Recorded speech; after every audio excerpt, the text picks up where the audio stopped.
കേരളത്തിൽ LDF-ഉം UDF-ഉം ചേർന്ന് നടത്തുന്നത് ഒരു വ്യാജ ഏറ്റുമുട്ടലെന്ന് BJP മുൻ സംസ്ഥാന അധ്യക്ഷൻ കെ സുരേന്ദ്രൻ. ജില്ലയിൽ ദേശീയ ജനാധിപത്യ സഖ്യത്തിന്റെ തിരഞ്ഞെടുപ്പ് പ്രചരണത്തിന് തുടക്കമിട്ടുകൊണ്ട് മാധ്യമങ്ങളെ കണ്ട് സംസാരിക്കുകയായിരുന്നു അദ്ദേഹം. ലോകോത്തര ബ്രാൻഡായ ഗോദ്രേജിന്റെ ഇന്റീരിയോ, കബോർഡ്, അലമാരകൾ, ലോക്കറുകൾ എന്നിവയുടെ വിൽപ്പനയിലും വിൽപ്പനാനന്തര സേവനത്തിലും എക്കാലത്തും മികച്ചുനിന്ന 120 വർഷങ്ങളുടെ പാരമ്പര്യം. Godrej commission and general agency NH66 Anangoor, Kasaragod.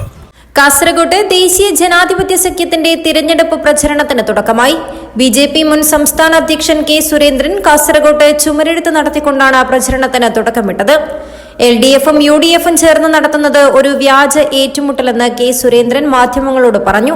2016 മുതൽ അവസരം ലഭിച്ചിരുന്നുവെങ്കിൽ കാസർഗോഡിനെ പ്രധാനമന്ത്രി നരേന്ദ്രമോദിയുടെ സഹായത്തോടെ ഏറ്റവും വികസനമുള്ള നാടാക്കി മാറ്റാൻ കഴിയുമായിരുന്നുവെന്ന് കെ സുരേന്ദ്രൻ കൂട്ടിച്ചേർത്തു. LDF-ഉം UDF-ഉം ഈ തെരഞ്ഞെടുപ്പായതുകൊണ്ട് അവരൊരു വ്യാജ ഏറ്റുമുട്ടൽ നടത്തുകയാണ്. ഒരു ഷേഡോ ഫൈറ്റാണ് ഇവിടെ നടക്കുന്നത്. ശബരിമല പോലുള്ള നിർണായകമായ വിഷയങ്ങളിൽ കൈ പൊള്ളിയിരിക്കുകയാണ് രണ്ട് മുന്നണികൾക്കും. അപ്പോൾ കിട്ടിയ ഏതെങ്കിലും ഒരു വടി വെച്ച് പരസ്പരം അടിക്കാനുള്ള നീക്കമാണ് ഇപ്പോൾ നടക്കുന്നത്. LDF-ഉം UDF-ഉം തമ്മിൽ നടക്കുന്നത് ഒരു വ്യാജ ഏറ്റുമുട്ടൽ മാത്രമാണ്. കേരളത്തിൽ പല കാര്യങ്ങളിലും LDF-നും UDF-നും ഒരേ നിലപാട്.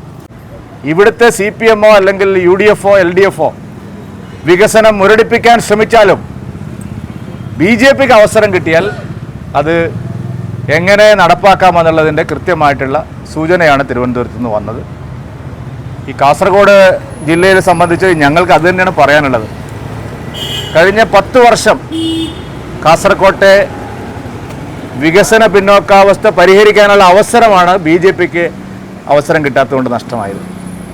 ഞങ്ങൾക്ക് 2016 മുതൽ ഇവിടെ അവസരം ലഭിച്ചിരുന്നെങ്കിൽ 10 വർഷം കൊണ്ട് മോദി സർക്കാരിൻ്റെ സഹായത്തോടു കൂടി കാസർഗോഡിനെ ഏറ്റവും വികസനമുള്ള ഒരു നാടാക്കി ഞങ്ങൾക്ക് മാറ്റാൻ കഴിയുമായിരുന്നു. യഥാർത്ഥത്തിൽ അതാണ് ജനങ്ങൾക്ക് നഷ്ടമായത്. ഇവിടുത്തെ അന്ധമായിട്ടുള്ള BJP വിരോധം കാരണം, ഇവിടുത്തെ ജാതിമത ശക്തികളുടെ സമ്മർദ്ദം കാരണം യഥാർത്ഥത്തിൽ കാസർഗോഡിൻ്റെ വികസനത്തിനാണ് നഷ്ടം സംഭവിച്ചിരിക്കുന്നതെന്നുള്ളത് വളരെ വ്യക്തമായിട്ടുള്ള കാര്യമാണ്. കോഴിക്കോട് മേഖലാ president K Srikanth, general secretary Sudhama Ghosada, ജില്ലാ പ്രസിഡന്റ് ML അശ്വിനി, ജില്ലാ ജനറൽ സെക്രട്ടറി N ബാബുരാജ്, ജില്ലാ വൈസ് പ്രസിഡന്റ് P രമേശൻ, നേതാക്കളായ സുകുമാർ കുതിരപ്പാടി, വീണ അരുൺ ഷെട്ടി, M ഗോപാലകൃഷ്ണൻ, N സതീഷ്, വരപ്രസാദ് കോട്ടക്കണി, അനിത നായക്, അശോകൻ ചെട്ടിയാർ, കിഷോർ, ഗണേഷ് തുടങ്ങിയവർ തിരഞ്ഞെടുപ്പ് പ്രചാരണത്തിൽ സംബന്ധിച്ചു. News 14 live Kasaragod.